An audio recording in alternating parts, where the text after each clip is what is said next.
जय श्री राम, जय बालाजी महाराज। आज की वीडियो आपके लिए बहुत महत्वपूर्ण है। रोज अगर एक हनुमान चालीसा का नित्य नियम बनाकर अगर हम पाठ करते हैं तो हमें क्या प्राप्त होता है? क्या शक्ति प्राप्त हो जाती है? क्या बाबा के दूत प्राप्त हो जाते हैं? क्या बाबा के वीर प्राप्त हो जाते हैं? या हम धन्यवान बन जाते हैं? ऐसा क्या होता है? और हनुमान चालीसा पढ़ने से क्या हनुमान जी के दर्शन भी होते हैं? क्या स्वयं आपके शरीर में हनुमान जी आ जाते हैं?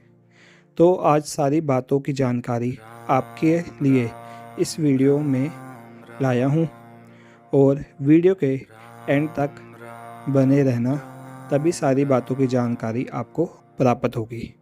देखिए, जब हम नित्य नियम बनाकर रोज़ाना लगातार हनुमान चालीसा का पाठ पढ़ते हैं तो क्या हमें शक्ति प्राप्त होती है? पहला क्वेश्चन ये, जब कभी भी आप लगातार कोई भी मंत्र, कोई भी पाठ, कोई भी पूजा अगर आप करते हो तो आपके शरीर में तरंग आनी स्टार्ट हो जाती हैं। बाबा की तरंगे आती हैं, बाबा के वीरों की तरंगे आती हैं। इसमें कोई भी झूठ नहीं है, इसमें सत्य है। लगातार रोज नित्य नियम बनाकर एक हनुमान चालीसा अगर आप करते हो तो आपके ऊपर जो है स्वयं हनुमान जी की कृपा का वास होता है। वो सेकंड बात यह है, जिस भी रास्ते से या जिस भी जगह से आप निकलते हो वहाँ आपके शरीर की जो तरंग होती है, जो ऊर्जा होती है, जो आपके शरीर का ओरा बना हुआ होता है, उस ओरे के अंदर नेगेटिव एनर्जी का प्रवेश नहीं होता। अब ये कैसे नहीं होता? ये इसलिए नहीं होता क्योंकि हनुमान चालीसा का जो आप सोच रहे हैं वो हनुमान चालीसा अकेली हनुमान चालीसा नहीं है। वो एक सिद्ध शक्तिशाली एक दिव्य मंत्र है जिसका नित्य नियम बनाकर पाठ करने से ऊर्जा आपके शरीर में उतर जाती है। अब यह इस बात में कितना सत्य है? सत्य का कभी सत्य को वैसे प्रमाण नहीं देना पड़ता, लेकिन मैं आज आपको प्रमाण के साथ बताता हूँ। जब इसके अंदर जो एक छुपाई है, उस छुपाई का अलग अलग महत्व है। कहते हैं कि जो है पढ़े हनुमान चालीसा होए सिद्धि साखी गौरी सा। कोई भी व्यक्ति, चाहे वह हिंदू है, चाहे वो मुसलमान है, चाहे वो किसी भी जाति का है, किसी भी धर्म का है, चाहे कोई भी व्यक्ति हो, अगर हनुमान चालीसा का नित्य पाठ पढ़ेगा उसके ऊपर जो है स्वयं हनुमान जी की कृपा का वास होगा। हनुमान जी स्वयं उसकी रक्षा करेंगे। संकट मोचन हनुमान जी मान लो आपकी रक्षा करेंगे ही करेंगे। आपको बुलाने की आवश्यकता नहीं पड़ेगी। हनुमान चालीसा के अंदर जो यह वाक्य लिखे हुए हैं, जब गोस्वामी तुलसीदास जी मुसीबत में थे तब उन्होंने यह वाक्य लिखे थे। अब उन्होंने देखा कि कलयुग ना प्रमाण मांगता है, कलयुग में ना लोग ना प्रमाण मांगेंगे, और जब मेरे से प्रमाण मांगे जा रहे हैं कि हनुमान जी आपकी रामायण सुनने आते हैं, तो उस समय मुग़ल साम्राज्य का जो राजा था वह देखना चाहता था, क्योंकि उस वक्त जो तुलसीदास जी को कहा कि दिखाए हनुमान जी कहाँ हैं आपके पास, तो उन्होंने कहा कि हनुमान जी मेरे साथ कहाँ है? वो तो जहाँ राम का नाम है वहाँ उनका वास है। तो कहिए, बुलाइए अपने हनुमान जी को। हमने सुना है कि आपके साथ हनुमान जी चलते हैं, हनुमान जी आपकी रक्षा करते हैं। तो उन्होंने कहा कि जब यह मुझसे प्रमाण मांग रहे हैं तो एक साधारण व्यक्ति जब लगातार वह भक्ति पूजा पाठ करेगा तो लोग तो उसको भी चैलेंज कर देंगे, उसको भी बोलेंगे। तब उस वक्त हनुमान जी ने स्वयं उनके स्वप्न में आकर हनुमान चालीसा को लिखने का आदेश दिया। तब उसी दौरान तुलसीदास जी ने यह 40 दोहे कारागर में बैठकर लिखे हैं। संकट मोचन हनुमान जी के ये जो 40 दोहे लिखित हैं, ये सिद्ध हैं। अगर नित्य नियम बनाकर कोई भी व्यक्ति अपने घर में रेगुलर रोजाना इस दिव्य पाठ का गुणगान करता है तो उसके घर में हर प्रकार की सुख सुविधा उत्पन्न होने लग जाती है। भूत पिशाच निकट नहीं आवे, महावीर केवल नाम सुनावे। अब इसमें महावीर का नाम सुनाने की बात बताई गई है। महावीर का नाम मान लीजिए हनुमान जी का है। अगर आप गुणगान करते हो, मान लीजिए जोरों शोरों से आप कहते हो कि हे वीर बजरंगी, हे अतुलित बल के दामा, हे हनुमान जी महाराज, आपका जन्म तो राम काज संवारने के लिए हुआ है। ये दुष्ट आदमी, ये गंदी शक्ति मुझे सता रही है, मुझे परेशान कर रही है। हे पवन पुत्र, मेरी रक्षा कीजिए। अगर आप इस प्रकार से गुणगान करते हो तो हनुमान जी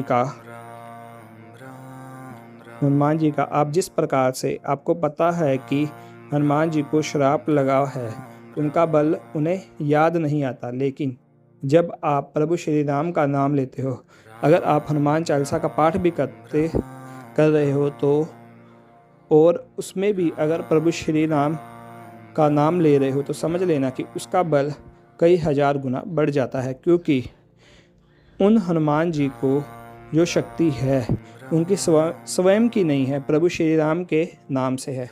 उनका एक ही मंत्र है, यह दिव्य मंत्र उनके नित्य सुबह शाम दिन रात हर पल ही उनके मुख से चलता रहता है, और यही मंत्र में वो रमे रहते हैं। तो इसी प्रकार से जो नित्य राम नाम की शक्ति और राम नाम की भक्ति करता है, हनुमान जी की पूजा करने की उसे कोई आवश्यकता नहीं पड़ती, क्योंकि वहाँ वह स्वयं हनुमान जी उनकी आकर रक्षा करते हैं। अब गोस्वामी जी कंटिन्यू रामायण का पाठ ही तो करते थे।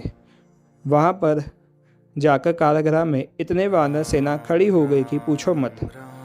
जब हर जगह बंदर ही बंदर हो गए तो मुगल साम्राज्य की जितनी फौज नहीं थी, इतने बंदर को देखते ही उन्होंने तुरंत कहा कि गोस्वामी तुलसीदास जी को छोड़ दीजिए। क्यों? यह प्रताप किसका था? ये उनकी भक्ति का प्रताप था। उन्होंने जो भक्ति करी थी, जो राम नाम का नित्य गुणगान कर रहे थे, उससे हनुमान जी की कृपा प्राप्त हो गई थी। अब हनुमान चालीसा एक दिव्य मंत्र है, कष्टों से मुक्ति। अगर मान लीजिए आपके ऊपर कोई भी कोर्ट केस कचहरी किसी भी प्रकार का कोई कार्य हो, तो हर प्रकार के बंधनों से छूटी बंदी महासुख होई, जो है पढ़े हनुमान चालीसा होए सिद्धि साखी गोरी। मान लीजिए अगर आपके ऊपर किसी प्रकार के बंधन में हो या किसी भी प्रकार की दिक्कत में हो, तो आप हर प्रकार के बंधनों से मुक्त हो जाओगे। आपके ऊपर कोई भी बंधन नहीं रहेगा, किसी भी प्रकार का बंधन नहीं रहेगा। अगर नित्य नियम बनाकर रोजाना एक हनुमान चालीसा का पाठ करने लगे, एक हनुमान चालीसा कई गुना बल प्रदान करती है। अगर वैसे तो इसमें लिखा है जो 100 बार पाठ कर कोई छूटे बंदी महासुख होई, मतलब ये जो 100 बार, अगर आप 100 बार पाठ ना करने में समर्थ हो तो नित्य नियम बनाकर आप 1 पाठ या 7 पाठ कंटिन्यू करने लग जाओ। लगातार आंधी आए तूफान आए, कोई भी व्यक्ति तुम्हें कुछ कहे, कैसे मर्जी कहे, आप लेकिन इस पाठ को करने से पहले एक बात याद रख लेना, हनुमान जी को अगर आप चाहते हो तो गृहस्थ अवस्था में प्राप्त करना चाहते हो, गृहस्थ अवस्था में प्राप्त करना चाहते हो तो सीताराम की माला देना अनिवार्य है। यह बात याद रखना, नहीं तो कोई भी हनुमान चालीसा, कोई भी सुंदरकांड, कुछ भी पाठ कर लो, काम नहीं करेगा जब तक आप सीताराम की माला जाप नहीं करोगे। सीताराम की माला का जाप करते हुए कई हजार गुना बूस्ट लग जाता है, और इस मंत्र के अंदर एक ऐसी एनर्जी उत्पन्न हो जाती है जो आपको समझ में नहीं आती। तभी तो बोलते हैं शुरू में, सियावर रामचंद्र की जय, जय जय राम मेरे प्रभु राम, जय जय राम करो कल्याण, जय जय राम अवधपति राम, जय जय राम। इस प्रकार से आप संपुट लगा सकते हो, नहीं तो ओम सीताराम सीताराम सीताराम कहिए, जाह विधि राखे राम तह विधि रहिए। इस प्रकार से भी आप कर सकते हो, और फिर इसके बाद हनुमान चालीसा करो। आपकी हनुमान चालीसा अपने आप काम करेगी, फिर हनुमान चालीसा का प्रभाव आपको प्राप्त होने जाएगा। अगर गुप्त नवरात्रि में करनी है तो गुप्त नवरात्रि में कीजिए, किसी और समय करनी है तो उस समय इस मंत्र को भी साथ कीजिए। इस दिव्य मंत्र से आपको बहुत शक्ति प्राप्त हो जाएगी, आपको समर्थ प्राप्त होगा, आपको धैर्य प्राप्त होगा, आपकी हर प्रकार की ज्ञान इंद्रियां हैं वो सुलझने लग जाएंगी, समझने लग जाएंगी। परमात्मा की कृपा को जानने की कृपा जो आप प्राप्त करना चाहते हो वो समझने में आपको आसानी होगी। हनुमान चालीसा आपको सिद्ध बना देगी। अगर लगातार एक हनुमान चालीसा का कंटिन्यू पाठ करते हो तो 7 हनुमान चालीसा का कंटिन्यू या 7 हनुमान चालीसा का कंटिन्यू पाठ करते हो, 100 बार अगर पाठ करना चाहते हो तो संकल्प लेकर कीजिए। अगर यह वीडियो अच्छी लगी है तो लाइक कीजिए, चैनल को सब्सक्राइब कीजिए, बेल आइकन का बटन दबाना ना भूलिए ताकि आने वाली इस प्रकार की हर प्रकार की वीडियो आपको प्राप्त हो जाए। जय श्री राम, जय हनुमान।